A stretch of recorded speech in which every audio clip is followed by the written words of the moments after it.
Hello guys, it's KK and we're back with another podcast episode of Let's Debunking. What a beautiful day here guys, and I hope all my lovely listeners are doing well. Please, no matter what happened, especially in this pandemic, be safe, wear your mask whenever you're out, sanitize, wash your hand, and don't you dare to get close to people, always 2 meters away, okay? But before we cut to the chase, for those who the first timer, I would like to say, hey, hi, hello, ni hao, annyeong, sawadee ka, assalamualaikum. Welcome to my lovely, humble yet funny podcast.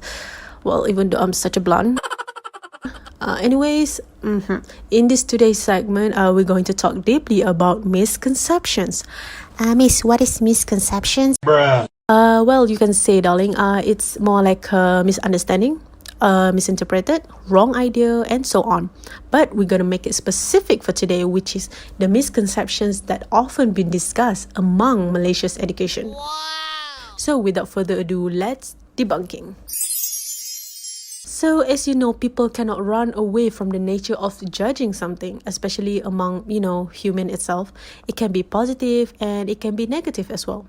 And those kepochi aunties that always try to guide us, saying that, oh, you need to go to prestigious institutions so that you may graduate with decent degree, or else your future will be ruined. Bruh.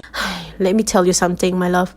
You can just wipe it off, because why? This is not real.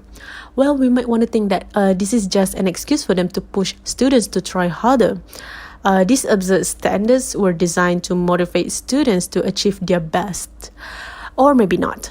So here's the top list of the misconception that these kepochi aunties said that we've probably heard before and even experienced it in our student lives. Maybe I do experience it as well. The first one is, if you're bad in math and science, you're not smart. Oh my god.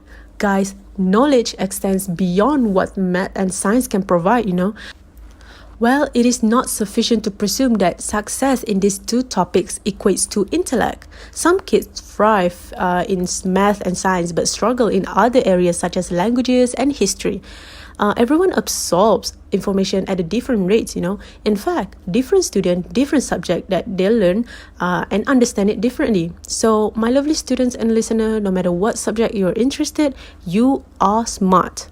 Unless you're procrastinating, you doom. So next one is, I like this one. It's a not good in English equals to lack of intelligence. What? You're kidding, right?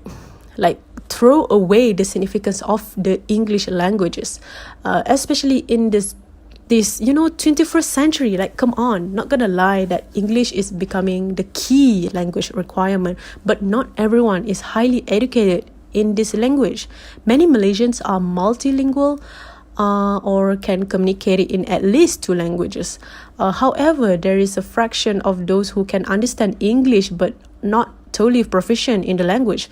If you go through social media, you will see that when someone make a grammatical error in their message, they will mock or rather than correct, ew guys, ew. This thing really need to stop. And the English languages is not really a ruler of the languages.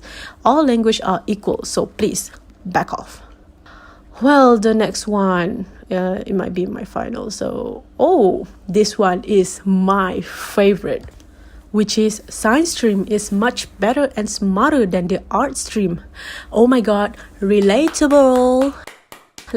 As we all know that school is divided into 2 streams, right? Which is science and art stream. Science may sound fancier, but so does art. It is unfair to categorize one stream is smarter than the other. Students cannot be forced to enroll in a science stream class when they don't have any slight interest in it. Again, no stream is deemed better, so leave the assumptions behind and focus on your interests, okay? As an art stream student, I piss the F off if I heard this kind of judgment. Hello, every stream matter in this life, okay? Every courses has their own uniqueness, so please focus on your interests, okay guys? Don't listen to them. Oh my god, come on. Stand for your right, stand for your own dignity, okay? So that's basically it, the top misconceptions, or more like a myth that often been discussed among Malaysia's education. So I hope that all of you listeners will take this as a lesson, and you can use all this word to attack those judgmental people, especially those onion aunties. Okay, so thank you so much for lending me your ears, and to all my loyal listeners, KK love you so much, and we'll see you in another podcast episode. Okay, be safe and ta-ta.